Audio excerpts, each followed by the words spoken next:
Mr. Müller's departure to be with Christ.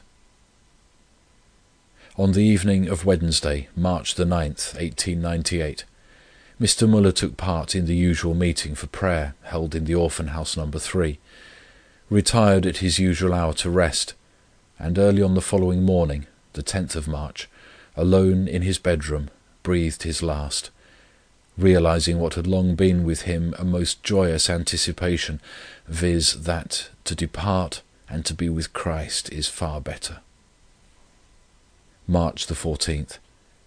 This day Mr. Müller's earthly remains were laid in the grave of his first and second wives, at Arno Vale Cemetery.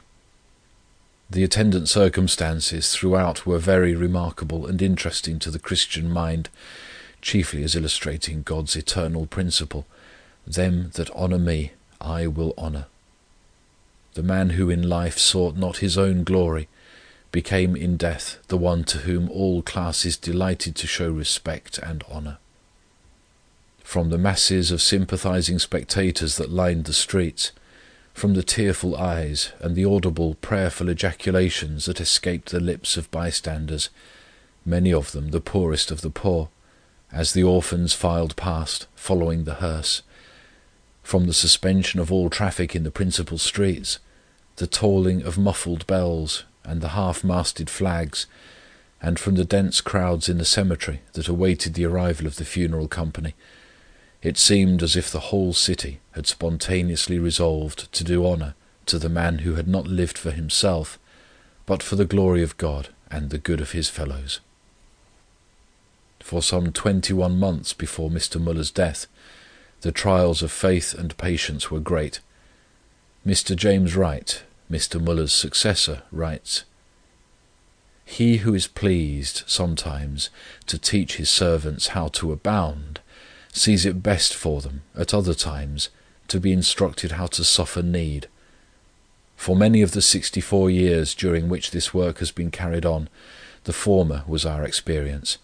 We abounded, and richly abounded latterly, and especially during the last 2 or 3 years it has been the very reverse.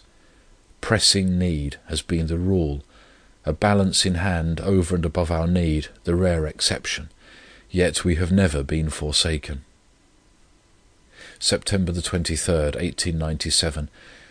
Residue of the legacy of the late G. J. Esquire, £2,679, 18 shillings and 7 pence. This sum was received when we were in the deepest need, and after it had pleased the Lord to allow a very protracted trial of faith and patience. But see, beloved reader, He did not disappoint nor forsake us, as He never does those who really trust in Him. The joy of such a deliverance cannot be tasted without the experience of the previous trial. February the 26th, 1898. The following entry under this date is in Mr. Müller's own handwriting. The income today, by the 2 first deliveries, was £7 15 shillings and 11 pence. Day by day our great trial of faith and patience continues, and thus it has been more or less now for 21 months, yet by Thy grace we are sustained. March the 1st, 1898. The following again is from a memorandum in Mr. Müller's own handwriting under this date.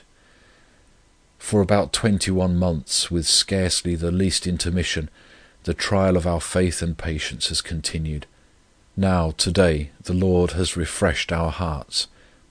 This afternoon came in for the Lord's work £1,427, 1 shilling and 7 pence, as part of a legacy of the late Mrs. E. C. S. For 3 years and 10 months this money has been in the Irish Chancery Court. Hundreds of petitions have been brought before the Lord regarding it, and now at last this portion of the total legacy has been received. Thus the Lord, in love and faithfulness, greatly refreshed the heart of His servant, only 9 days before taking him home to be with Himself.